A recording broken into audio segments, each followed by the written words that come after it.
کہ اس سے مراد تمام اشیاء کے نام ہیں. اللہ تعالیٰ نے آدم علیہ السلام کو تمام چیزوں کے نام سکھا دیے، علم عطا کر دیا. ڈاکٹر اسرار احمد رحمۃ اللہ علیہ یہاں مثال دیا کرتے تھے، جیسے آم کی گٹھلی کے اندر پورا درخت موجود ہوتا ہے. گٹھلی دباتے ہیں ہم زمین میں اور بعد میں درخت نکلتا ہے اس سے، اور درخت سے پتہ نہیں کتنے آم بنتے ہیں. تو انسان کو اللہ تبارک و تعالیٰ نے علم آدم علیہ السلام کے ذریعے وہ عطا فرما دیا. اب آہستہ آہستہ اس کا ظہور ہو رہا ہے. انسان نے آگ ایجاد کر لی، بھاپ کے انجن بنے، پھر اس سے ٹرینیں چلنے لگیں، پھر اب کہاں تک ٹیکنالوجی پہنچ گئی ہے تو ہم تصور بھی نہیں کر سکتے اس وقت. لیکن یہ سب آدم علیہ السلام کو اللہ پاک نے عطا کر دیا. آہستہ آہستہ آہستہ آہستہ انسان تھوڑا تھوڑا کر کے ترقی کر رہا ہے، اور اب تو ترقی بہت زیادہ ہو رہی ہے، تیزی سے ہو رہی ہے. تو بہرحال اللہ تعالیٰ نے انہیں تمام اشیاء کے نام سکھا دیے. اور علم بڑی چیز ہے، علم کی بڑی فضیلت ہے. اللہ کے نبی صلی اللہ علیہ وسلم کا فرمان ہے، فرمایا فضل العالم علی العابد کا فضل علی ادناکم. ایک عالم کی جو فضیلت ہے نا عابد پر، عابد عبادت گزار جو عبادت کرتا رہتا ہے لیکن دین کا علم نہیں ہے اسے، ایک عالم کی عابد پر فضیلت ایسے ہے کہ فضل علی ادناکم، جیسا کہ رسول اللہ صلی اللہ علیہ وسلم کی فضیلت ہے کسی تم میں سے ادنا پر. اگر اسے عام کیا جائے تو اس امت میں جو مسلمان ہیں ان میں جو ادنا ترین ہے اس پر جو رسول اللہ صلی اللہ علیہ وسلم کی فضیلت ہے وہ کتنی اعلیٰ ہے. اگر خاص کیا جائے وہاں صحابہ کرام موجود تھے تو صحابہ میں سے جو ادنا ہے تو بہرحال کتنی بڑی فضیلت ہے. جو عالم دین ہے اس کی بہت بڑی فضیلت ہے. اور فرمایا ثم قال رسول اللہ صلی اللہ علیہ وسلم، پھر آپ صلی اللہ علیہ وسلم نے ارشاد فرمایا ان اللہ و ملائکتہ و اہل السماوات والارض، کہ بے شک اللہ سبحانہ و تعالیٰ زمین و آسمان میں جو کچھ ہے ساری مخلوقات، حتی النملۃ فی جوہریہ، یہاں تک کہ جو چونٹیاں ہوتی ہیں اپنے بلوں کے اندر، کتنی تعداد ہے چونٹیوں کی، وحتی الحوت، اور جو مچھلیاں ہوتی ہیں سمندروں میں دریاؤں میں نہ جانے کتنی مچھلیوں کی تعداد ہے. فرمایا لا یصلون علی معلم الناس الخیر، یہ جو بندہ خیر کی لوگوں کو تعلیم دیتا ہے اس کے لیے یہ ساری مخلوقات اللہ سے رحمت اور مغفرت کی دعائیں مانگتی ہیں. جتنی بھی مخلوقات ہیں ساری کی ساری اس شخص کے لیے کس کے لیے دعا مانگتی ہیں؟ جو لوگوں کو خیر اور بھلائی کی تعلیم دیتا ہے.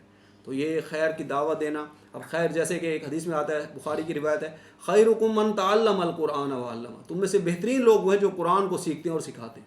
تم سے بہترین لوگ ہیں. تو ہم الحمدللہ ہم بھی قرآن حکیم کے ادنا سے طالب علم ہیں. ہماری یہ کوشش ہے اللہ ہمیں بھی قرآن و سنت کا علم عطا فرمائے، عمل کی توفیق دے، اور ہمیں اپنے خیر بندوں میں اور مبارک بندوں میں اور پسندیدہ بندوں میں شامل فرما لے. اور ہم اگر یہ کام کرتے رہیں گے، اب یہ صرف درس دینا ہی یہ خیر کا کام نہیں ہے، یہ بھی ہے لیکن باقی بھی خیر کے کام ہیں. کسی نے کسی طرح سے اپنی جگہ دے دی، جیسے الیاس صاحب نے ہمیں یہاں پہ جگہ دی، یہ بھی خیر کا کام ہے، لوگوں کو دین کی تعلیم دینا ہے. کسی نے کسی اور طرح سے کسی کو لے آیا، کوئی کسی طرح سے دعوت دے کر آیا، تو یہ سب خیر کے کام ہے. جو بھی یہ کام کرے گا لوگوں کو قرآن و سنت کی دعوت دے گا، اس کے لیے تمام مخلوقات اللہ سے دعائیں مانگتی ہیں کہ اللہ اپنے اس بندے پر رحم فرما، اپنے اس بندے کی بخشش فرما دے. تو یہ بڑا مبارک کام ہے. یہ کام کرتے کرتے اللہ کرے ہماری اس دنیا سے جان نکلے اور ہمارا خاتمہ ایمان پہ ہو جائے، اللہ اپنی رحمت سے قبول بھی فرما لے. تو فرمایا وعلم آدم الاسماء کلھا، اللہ نے سکھا دیے آدم علیہ السلام کو تمام کے تمام نام، یعنی تمام اشیاء کے نام. واللہ عالم، مفسرین کا تقریباً اس پر اجماع ہے. ثم عرضهم علی الملائکۃ، پھر ان اشیاء کو فرشتوں کے سامنے پیش کیا، ان کو پیش کیا فرشتوں کے سامنے. فرمایا فقال انبئونی باسماء ہؤلاء ان کنتم صادقین، فرمایا بتاؤ مجھے ان چیزوں کے نام اگر تم سچے ہو. یعنی تم کہہ رہے ہو تم ہی کافی ہو، تو ذرا سچے ہو تو ذرا بتاؤ اب ان چیزوں کے نام.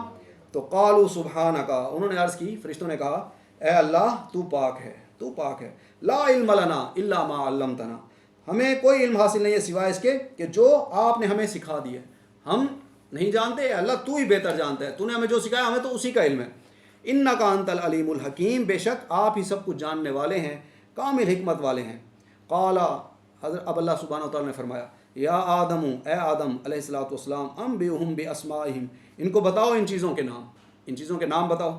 فلما انباہم باسمائہم، تو جب اس نے بتا دیے ان کو ان سب کے نام، جب آدم علیہ السلام نے ان چیزوں کے نام بتا دیے، قال، اللہ سبحانہ وتعالیٰ نے تب فرمایا الم اقل لکم انی اعلم غیب السماوات والارض، فرمایا کیا میں نے تم سے نہیں کہا تھا کہ میں جانتا ہوں آسمانوں اور زمین کی تمام چھپی چیزوں کو. یعنی دیکھو تم تو کہہ رہے تم ہی کافی ہو، اب آدم نے تمہیں چیزوں کے، تو میں نے تمہیں بتایا تھا کہ اللہ سبحانہ وتعالیٰ نے بتا دیا تھا کہ اللہ ہی بہتر جانتا ہے ہر چیز کا، بے شک وہی سب کچھ بہتر جانتا ہے. وَعَالَمُ مَا تُبْدُونَ وَمَا كُنْتُمْ تَكْتُمُونَ، اور میں جانتا ہوں جو کچھ تم ظاہر کرتے ہو، جو تم چھپاتے ہو. جو تم ظاہر کرتے ہو اللہ وہ بھی جانتا ہے، تمہارے باطن کا بھی جانتا ہے، دلوں کے راز بھی وہ اللہ جانتا ہے. وَهُوَ عَلِيمٌ بِذَاتِ الصُّدُورِ، وہ دلوں کے راز سے بھی واقف ہے. وَإِذْ قُلْنَا لِلْمَلَائِكَةِ اسْجُدُوا لِآدَمَ فَسَجَدُوا إِلَّا إِبْلِيسَ، اور یاد کرو جب ہم نے کہا فرشتوں سے کہ سجدہ کرو آدم علیہ الصلوۃ والسلام کو، تو سب کے سب سجدے میں گر پڑے الا ابلیس، سوائے ابلیس کے۔ سب فرشتوں نے انسان کو، آدم علیہ الصلوۃ والسلام کو سجدہ کیا۔ انسان اشرف المخلوق ہے، ان فرشتوں میں کتنے فرشتے ہوں گے، سب نے سجدہ کیا۔ ایک انگل برابر جگہ نہیں ہے جو آسمان میں خالی ہو، اتنے فرشتوں کی تعداد ہے کہ اللہ ہی بہتر جانتا ہے کتنی تعداد ہے۔ حضرت جبرائیل علیہ الصلوۃ والسلام نے بھی آدم علیہ السلام کو سجدہ کیا۔ فرشتوں کے سردار ہیں، تمام فرشتوں کے سردار ہیں حضرت جبرائیل علیہ الصلوۃ والسلام، اتنے بڑے بڑے وجود والے۔ حضور علیہ الصلوۃ والسلام ایک روایت میں فرماتے ہیں کہ میں نے آدم علیہ الصلوۃ والسلام کو جب ان کی اصلی ملکوتی شکل میں دیکھا نا، پورے آسمان پہ وہ چھائے ہوئے تھے، پورے آسمان پر۔ انہوں نے بھی سجدہ کیا آدم علیہ الصلوۃ والسلام کو۔ تو فرمایا اب وہ سجدہ کیوں کیا؟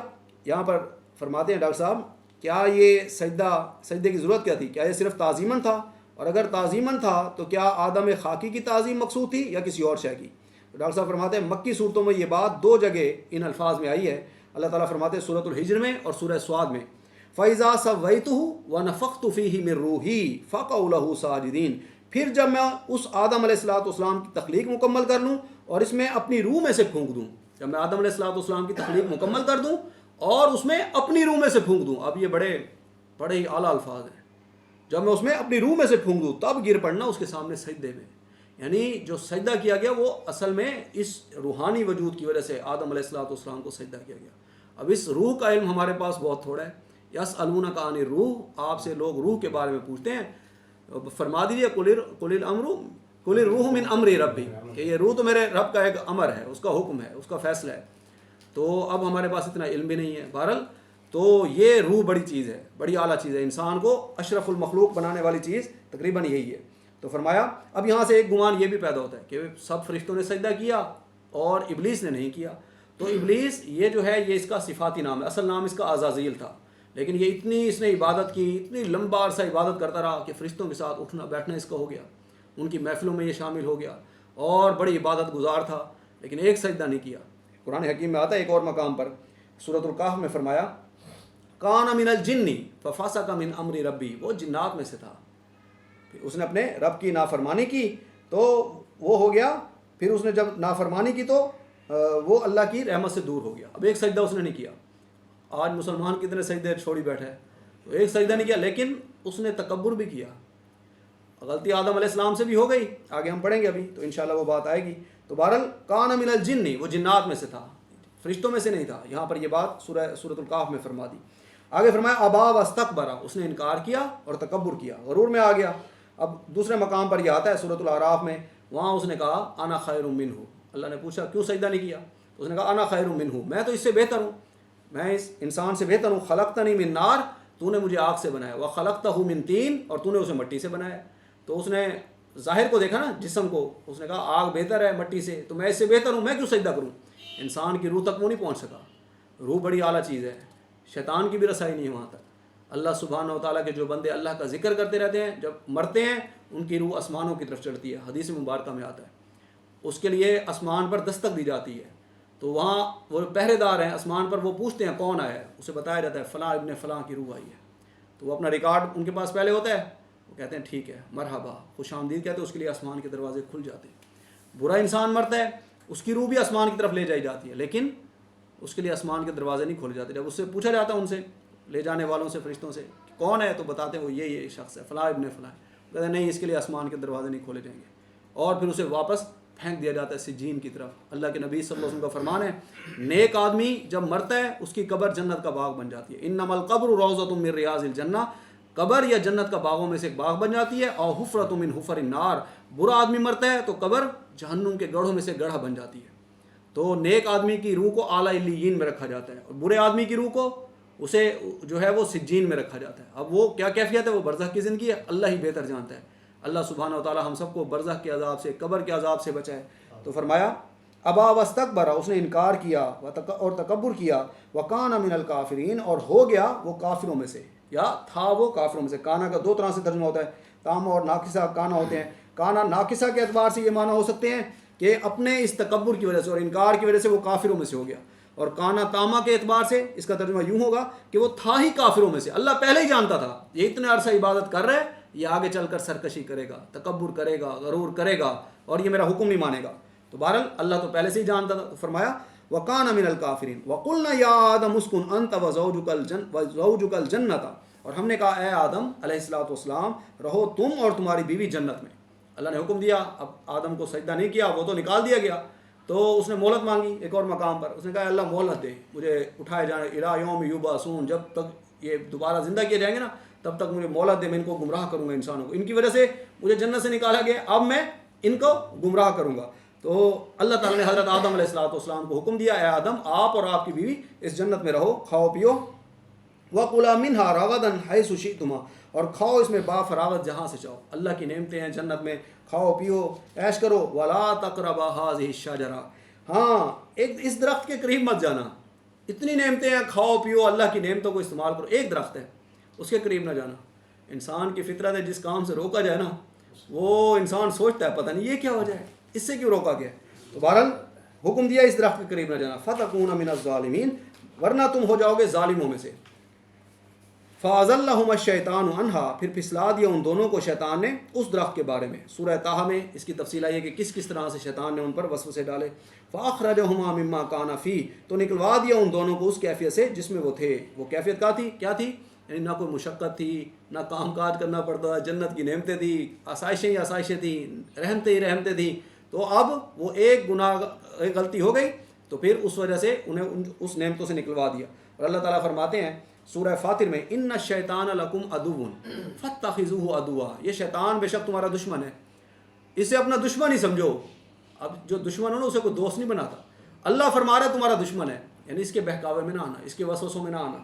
فرمایا وَقُلْنَا اهْبِطُوا بَعْضُكُمْ لِبَعْضٍ عَدُوٌّ، اور ہم نے کہا تم سب اترو، تم ایک دوسرے کے دشمن ہو. یعنی جب اس نے شیطان انہیں نکلوایا وہاں سے جنت سے تو اللہ تبارک و تعالیٰ نے فرمایا اب یہ تمہارا دشمن ہے، تم اسے اپنا دشمن سمجھنا.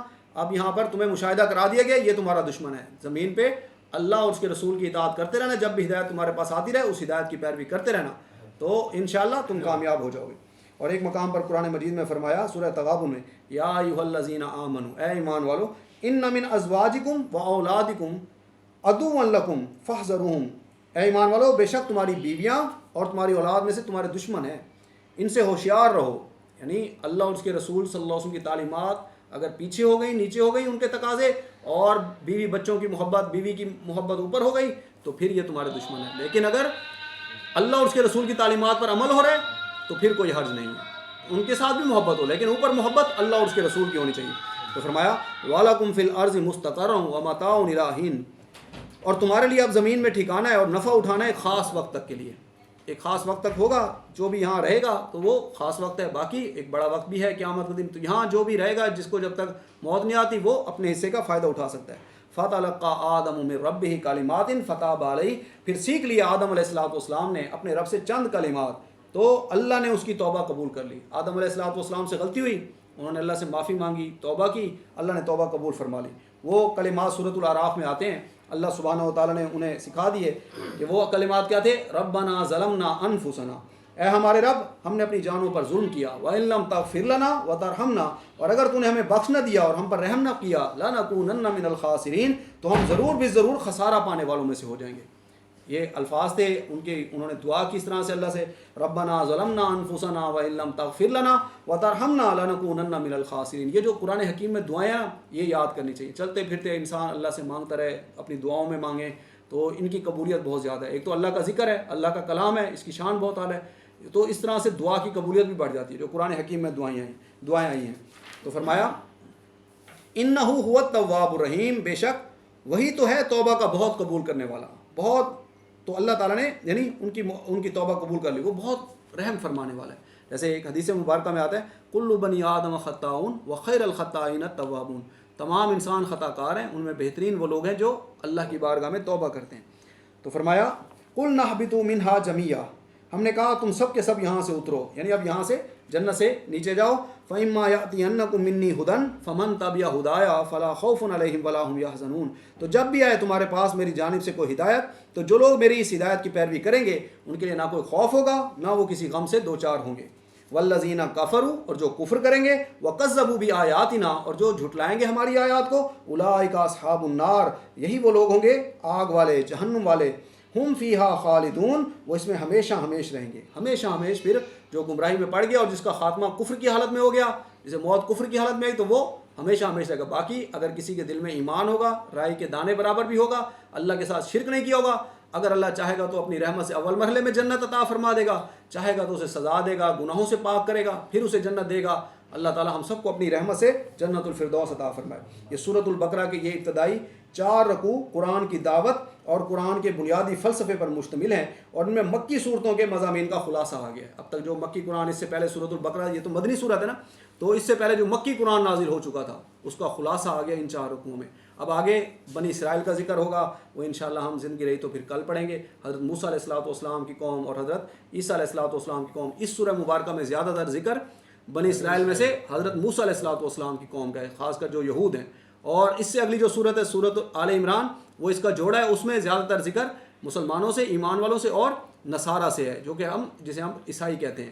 تو انشاءاللہ اب ہم زندگی رہی تو کل آگے پڑھیں گے۔ اللہ سبحانہ و تعالیٰ سے دعا ہے جو کچھ ہم پڑھ رہے ہیں اللہ رب العزت ہم سب کو اس پر عمل کی توفیق عطا فرمائے، آمین۔ وآخر دعوانا ان الحمد للہ رب العالمین۔